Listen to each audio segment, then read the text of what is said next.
Hi students, இந்த வீடியோவில் நம்ம NEST எக்ஸாமை பற்றி பேச போகிறோம். NEST 2025 NEST. ஸோ இது வரைக்கும் நீங்கள் நீட்டு ஜேஇ கேள்விப்பட்டிருப்பீங்க. இது நெஸ்ட்டுங்கிற exam national entrance screening test. So இந்த என்ட்ரன்ஸ் எக்ஸாம் மூலமாக நம்ம எந்த காலேஜில் சேரலான்னா நம்ம ரெண்டு மிகப்பெரிய காலேஜில் சேர முடியும். இந்தியாவோட டிபார்ட்மெண்ட் ஆஃப் அட்டாமிக் எனர்ஜிக்கு கீழே வரப்போகுது இந்த ரெண்டு காலேஜுமே. ஸோ இது டைரெக்டாக யாரோட கண்ட்ரோலுக்கு கீழே இருக்கும்னா பிரைம் மினிஸ்டர்ஸ் ஆஃபீஸ்க்கு கீழே இருக்கும். ஓகேவா? ஸோ அந்த அளவுக்கு ப்ரெஸ்டீஜியஸ் இன்ஸ்டியூஷன். ஸோ அந்த ரெண்டு இன்ஸ்டியூஷன் என்னென்னா, ஒன்று நிசர், இது ஒடிசா புவனேஸ்வரில் இருக்குது. நிசர்னா national institute of science education and research. ஓகேவா? ஸோ இது எங்கே இருக்குது? புவனேஸ்வர் ஒடிசாவில் இருக்குது. நெக்ஸ்ட்டு மகாராஷ்டிராவில் இருக்குது யூனிவர்சிட்டி ஆஃப் மும்பை. அங்கே டிபார்ட்மெண்ட் ஆஃப் அட்டாமிக் எனர்ஜிக்கு கீழே ஒரு 57 சீட்ஸ் இருக்குது.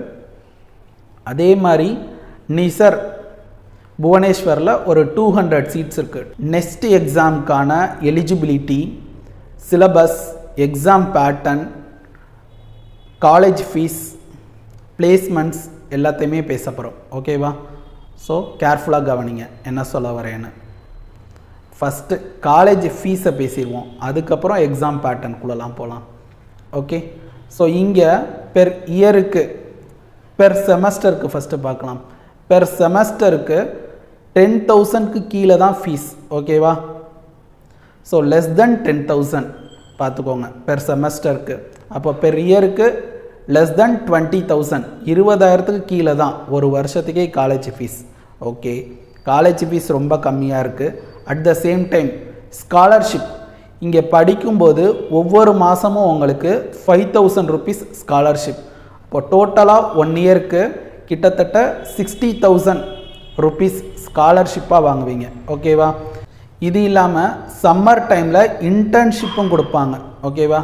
சம்மரில் இன்டர்ன்ஷிப்ஸ் வரும், அதுக்கு 20,000 ஸ்காலர்ஷிப்பாக கொடுப்பாங்க. ஓகேவா? ஸோ இது எல்லாமே திஷா ஸ்காலர்ஷிப் அப்படிங்கிற ஸ்கீமுக்கு கீழே வரும். ஸோ ரொம்ப ப்ரெஸ்டீஜியஸான காலேஜ், ரொம்ப கம்மியான ஃபீஸில் அதிகமான பேக்கேஜில் நம்ம செலக்ட் ஆக முடியும். ஓகேவா? ஸோ அதுக்கு நீங்கள் நெக்ஸ்ட் எக்ஸாமை கிளியர் பண்ணணும். இங்கே படித்து முடித்ததும் ஜாப் எப்படி இருக்கும்? ஓகே, ஸோ அதை பற்றி பேசலாம். இது வந்து ரிசர்ச் ஓரியன்டான காலேஜ்னு சொல்லிட்டேன் ஆரம்பத்திலேயே. ஓகேவா? ஸோ அட்டாமிக் எனர்ஜியை பேஸ் பண்ணி ரிசர்ச் அதிகமாக இருக்கும் இங்கே. அப்போது எங்கே உங்களுக்கு உடனே வேலை கிடைக்கலான்னா, பார்க் பாபா அட்டாமிக் ரிசர்ச் சென்டரில் ஒரு இன்டர்வியூ நடத்துவாங்க. இன்டர்வியூவில் நம்ம செலக்ட் ஆன பிறகு அங்கேயே ஜூனியர் ரிசர்ச் ஃபெல்லோவாக ஹை பேக்கேஜில் ஜாபை கண்டினியூ பண்ணலாம், ஹை பேக்கேஜில். ஓகேவா? ஸோ படிக்கும்போதே ஸ்காலர்ஷிப் வருது, படித்து முடித்ததும் கவர்மெண்ட் செக்டாரில் ரிசர்ச் ஃபெல்லோவாக ஜாயின் பண்ணிடலாம். ஸோ அந்த அளவு பெஸ்ட் ஆப்பர்ச்சுனிட்டிஸ் உள்ள என்ட்ரன்ஸ் எக்ஸாம் இது. ஓகேவா? இப்போது இதோட எலிஜிபிலிட்டி பற்றி பார்க்கலாம். No age limit. பட் என்னென்ன சப்ஜெக்ட்ஸ் 12th நீங்கள் படிச்சிருக்கணும்னா, physics, chemistry, maths, biology compulsory இந்த 4 சப்ஜெக்ட் முடிச்சிருக்கணும். ஓகேவா? ஸோ இதை பேஸ் பண்ணி தான் என்ட்ரன்ஸ் எக்ஸாமும் நடத்த போகிறாங்க. இப்போது general category and OBC category ரெண்டு பேரும் மினிமம் 60% எடுத்திருக்கணும் ஒவ்வொரு சப்ஜெக்ட்லேயும். எஸ்சி எஸ்டி ஸ்டூடெண்ட்ஸ் 55% எடுத்திருக்கணும். ஓகேவா? ஒவ்வொரு சப்ஜெக்ட்லேயும். அப்போ தான் அவங்க இந்த எக்ஸாமுக்கே eligible. Okay? So age limit கிடையாதுன்னு சொல்லியாச்சு. பட் 12th நீங்கள் என்ன பண்ணியிருக்கணும்? மினிமம் 60%க்கு மேலே எடுத்திருக்கணும். ஞாபகத்தில் வச்சுக்கோங்க. அடுத்து இந்த எக்ஸாமை பொறுத்த வரைக்கும் ஒவ்வொரு வருஷமும் கம்மியான ஸ்டூடெண்ட்ஸ் தான் அப்ளை பண்ணுறாங்க. எழுதுறது அதை விட கம்மியாக தான் எழுதுகிறாங்க. ஓகேவா? ஏன்னா நிறைய பேருக்கு இந்த என்ட்ரன்ஸ் எக்ஸாமை பற்றி தெரியல.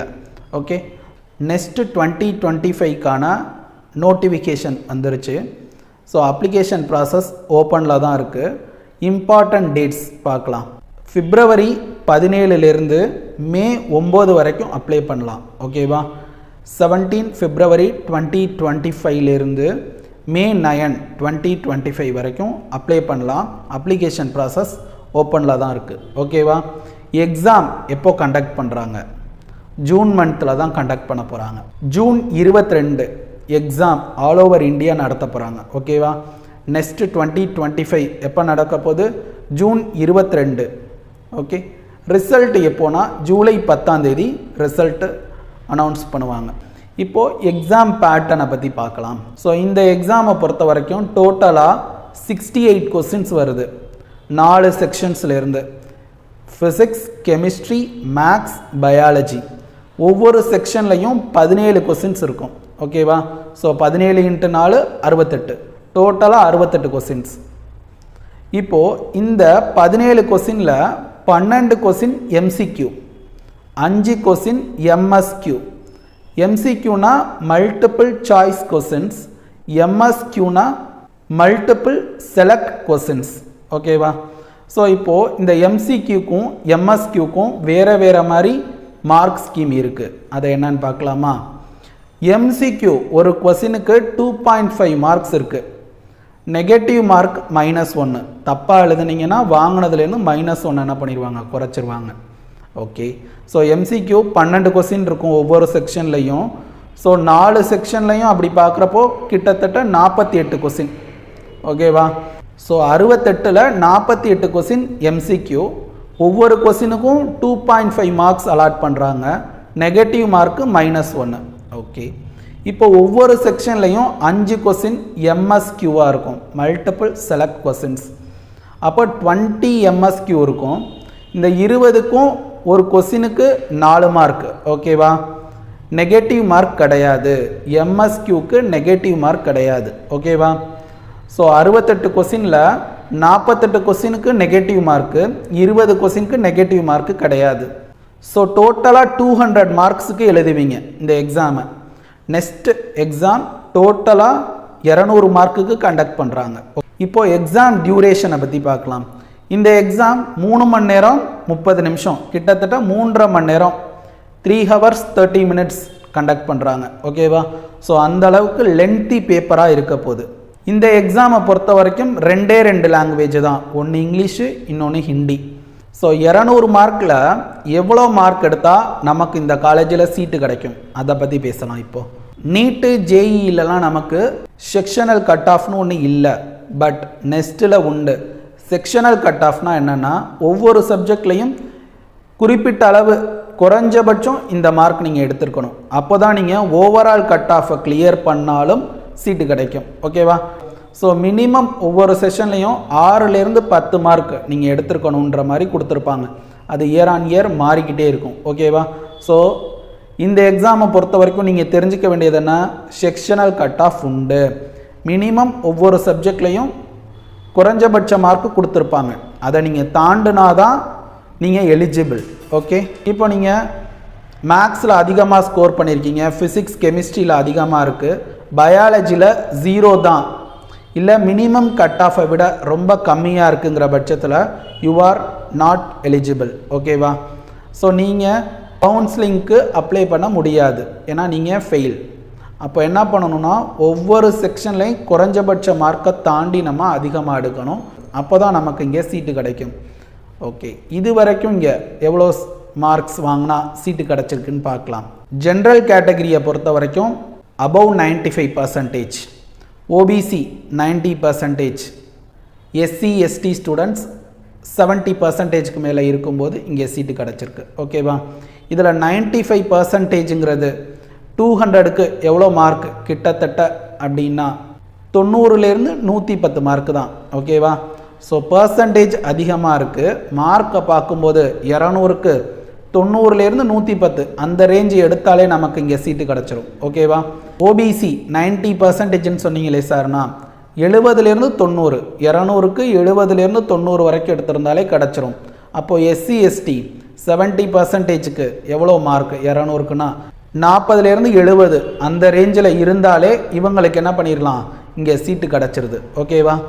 ஸோ எஸ்சி எஸ்டி ஸ்டூடெண்ட்ஸ்க்கு சீட்டு கிடச்சிருது. ஸோ பர்சன்டேஜ்னு பார்க்கும்போது அதிகமாக இருக்குது, மார்க்குன்னு பார்த்தா ஓரளவு கம்மியாக தான் இருக்குது. ஸோ அதனால் நீங்கள் பயப்பட வேண்டாம். எக்ஸாமுக்கு அப்ளை பண்ணுங்கள், நல்லா ப்ரிப்பேர் பண்ணுங்கள், எழுதுங்க. நீங்களும் சென்ட்ரல் கவர்மெண்ட் யூனிவர்சிட்டிஸில் ஜாயின் பண்ணணும். ஓகேவா? ஸோ இந்த மாதிரி ப்ரெஸ்டீஜியஸ் காலேஜஸில் படிச்சுட்டு வெளியில் வரும்போது நமக்கு ஆப்பர்ச்சுனிட்டிஸ் இன்னும் அதிகமாக இருக்கும். ஓகே, ஸோ இந்த மாதிரி என்ட்ரன்ஸ் எக்ஸாம்ஸ் ரிலேட்டடான அப்டேட்ஸ்க்கு மாஸ் அகாடமி சேனலை ஃபாலோ பண்ணிக்கோங்க. இனி வர நாட்களில் இன்னும் உங்களுக்கு தெரியாத நிறைய என்ட்ரன்ஸ் எக்ஸாமை பற்றி பேச போகிறேன். அதோட ஆப்பர்ச்சுனிட்டிஸை பற்றியும் சொல்ல போகிறேன். ஓகேவா? ஸோ அதனால் மாஸ் அகாடமி சேனலை ஃபாலோ பண்ணிக்கோங்க. உங்கள் ஃப்ரெண்ட்ஸுக்கும் ஷேர் பண்ணுங்கள். Okay, all the best.